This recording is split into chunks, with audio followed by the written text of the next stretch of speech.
Hello guys, this is CA Kanhaiya मणिया। Last lecture में अपन ने filing of return of income किया था। याद है आपको कुछ?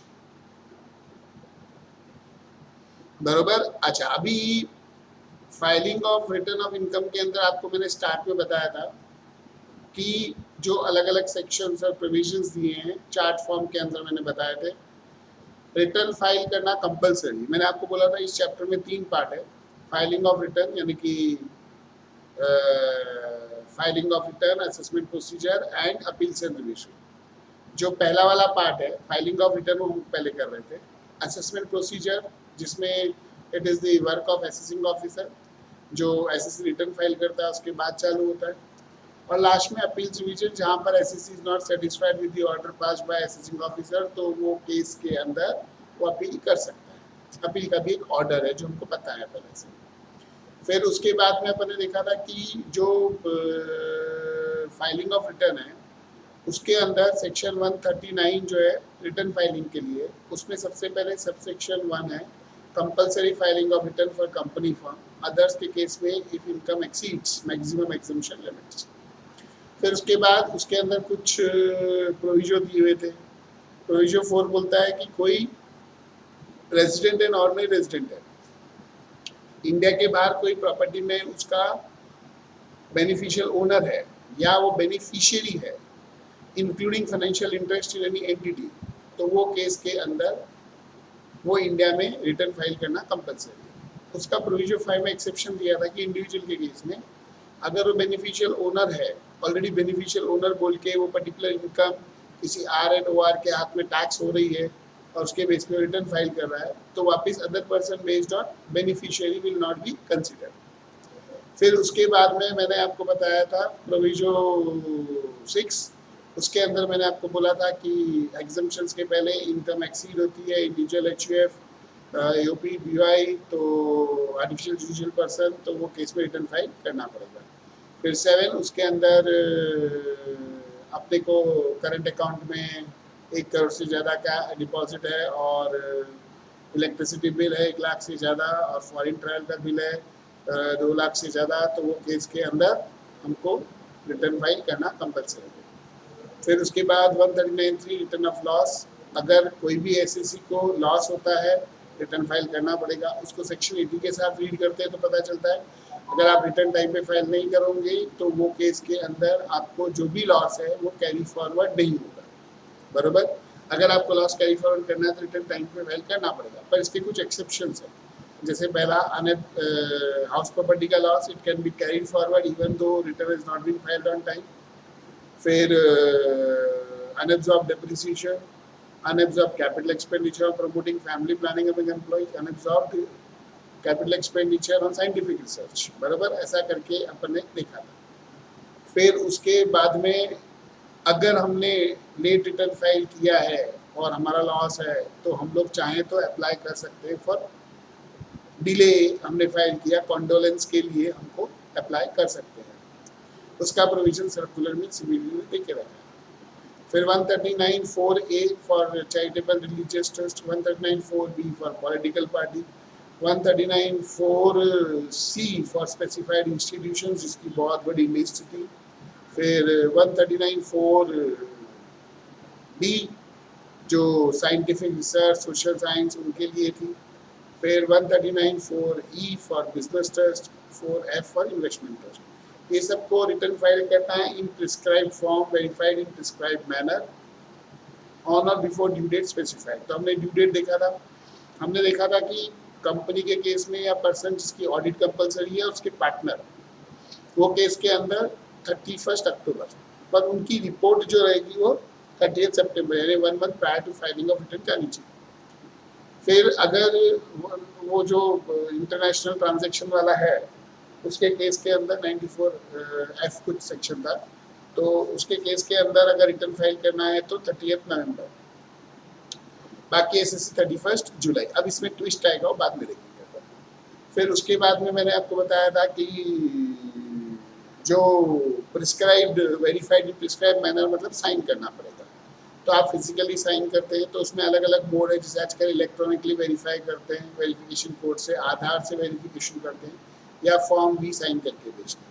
फिर प्रिस्क्राइब फॉर्म के अंदर तो सब रूल 12 है, 12 में 12(1) है, उसमें सब फॉर्म, फिर एनेक्जर लेस रिटर्न, ऐसा करके पूरे रूल्स बनाए हुए हैं।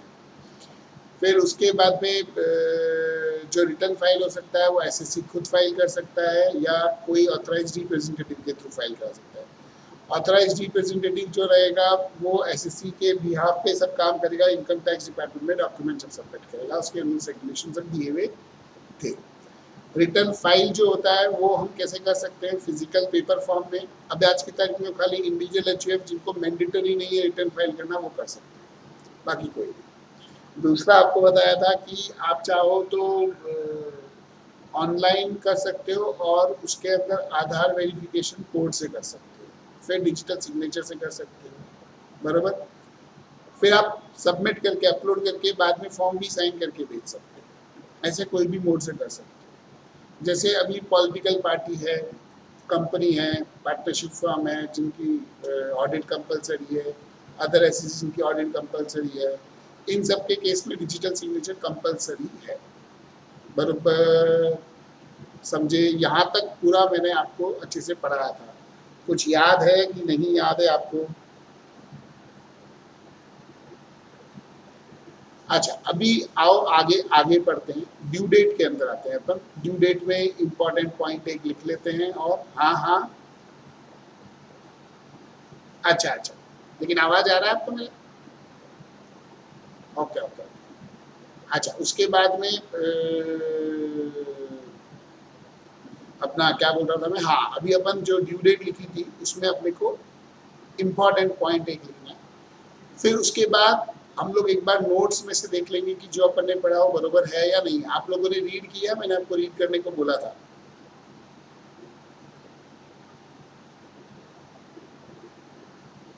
हाँ, शिंदे ने रीड किया, सुशांत ने रीड किया, और बाकी लोग? अंकिता प्रगति ने रीड किया, और खंडेलवाल ने रीड किया, मुस्कान ने रीड किया, बाकी 2 गुप्ता ब्रदर्स। अच्छा, सब बोल रहे तो रितेश बोला मैं भी बोल देता हूँ रीड किया, कौन सा सर चेक करने वाले हैं। ओके ओके, चलिए आइए कुछ प्रोविजन लिखे इंपॉर्टेंट सा अपने काम का, आ जाइए। या चलो रीड कर लेते हैं, रीड करेंगे तो उसमें प्रोविजन अपने आप आ ही जाएगा।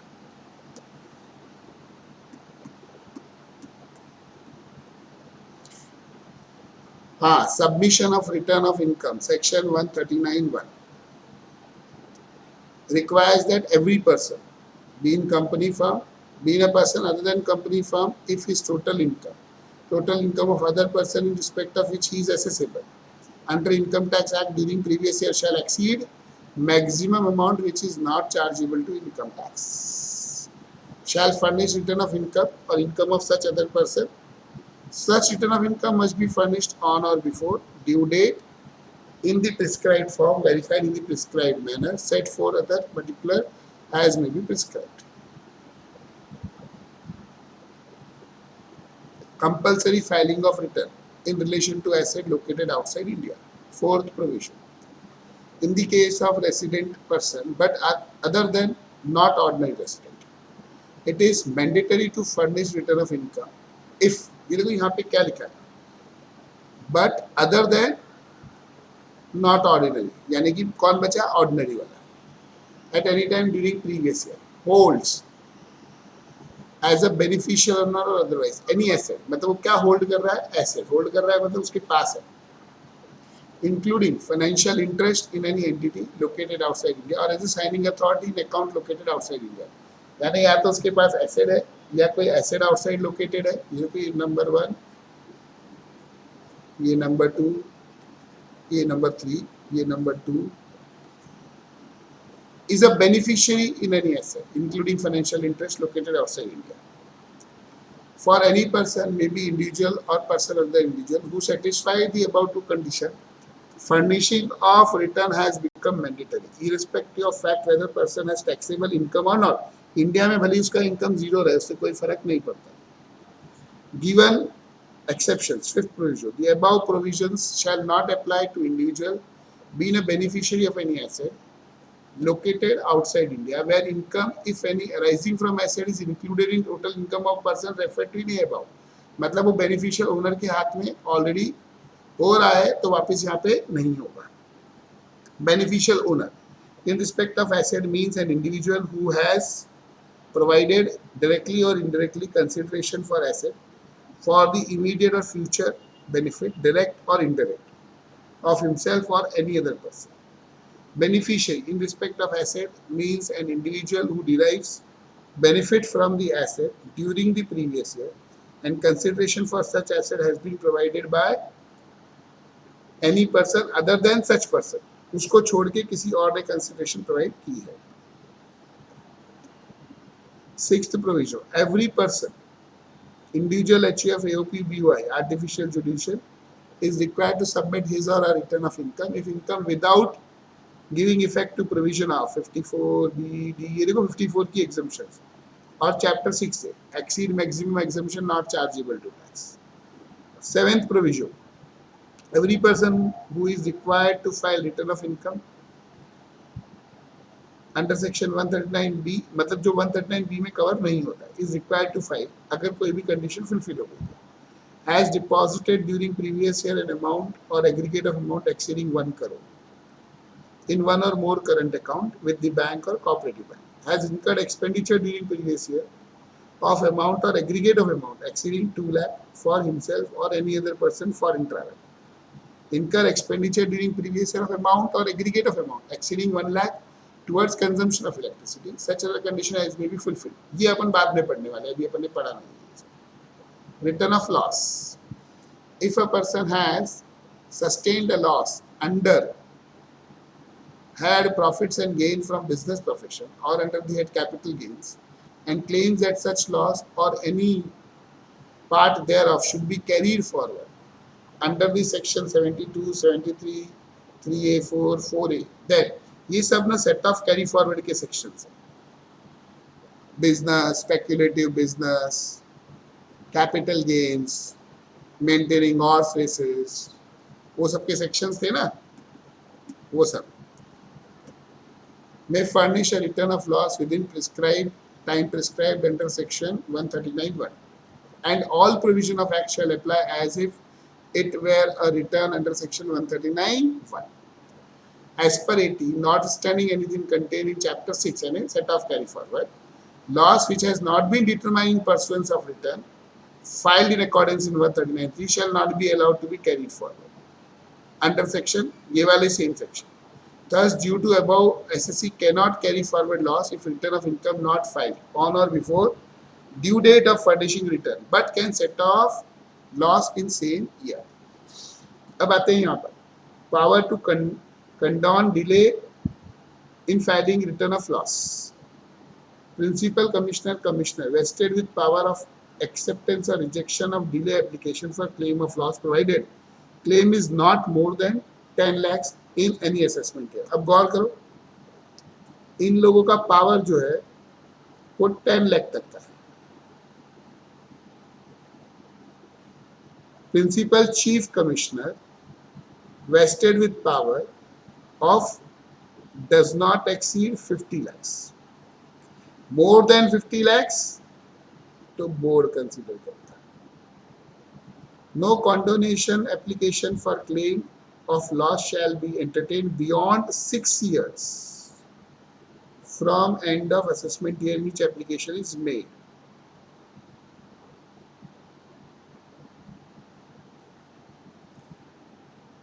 Time limit for disposal of application for loss is 6 months from end of month in which application is received by competent authority. Competent authority shall accept or reject the application provided the loss is genuine, correct, and the case is genuine hardship. For dealing with such application, competent authority may get inquiry or scrutiny done by judicial assessing officer. उनको doubt हुआ तो assessing officer को बोल सकते हैं कि तुम ये इन्वेस्टिगेशन करके बताओ हमारे को कि भाई ये पर्टिकुलर आदमी जेन्युइन है, झूठ बोल रहा है, एप्लीकेशन में रीजन लिखा है वो क्या है, and so on. Loss on account of house property can be carried forward even if the return is submitted late. Unabsorbed depreciation can be carried forward even if the return of loss is submitted after the due date, as it is not covered under chapter of set off or carry forward of losses, but covered under section 32 to section 139(3) read with 80 does not prohibit set off of current year losses while computing income even if return is filed after due date. It only prohibits the carry forward of such losses. Although loss of current year cannot be carried forward unless the return of loss is submitted before the due date, but the loss of earlier year can be carried forward as that year return was submitted on or before due date and has been assessed. Section 73A subsection 2 included English तो ठीक है, वो तो अपन ने ऊपर देख ही लिया है 35 AD के लिए। अभी ये यहां तक जो अपन ने पढ़ा, एक बार आप जस्ट ये वाला पार्ट छोड़ के, ये अभी पढ़ाने का बाकी है, एक बार ऐसे ही देख लो कुछ ऐसा डाउट है क्या, फिर मैं इसके ऊपर थोड़े एग्जाम्पल्स करवाता हूँ, कुछ क्वेश्चंस, बरोबर।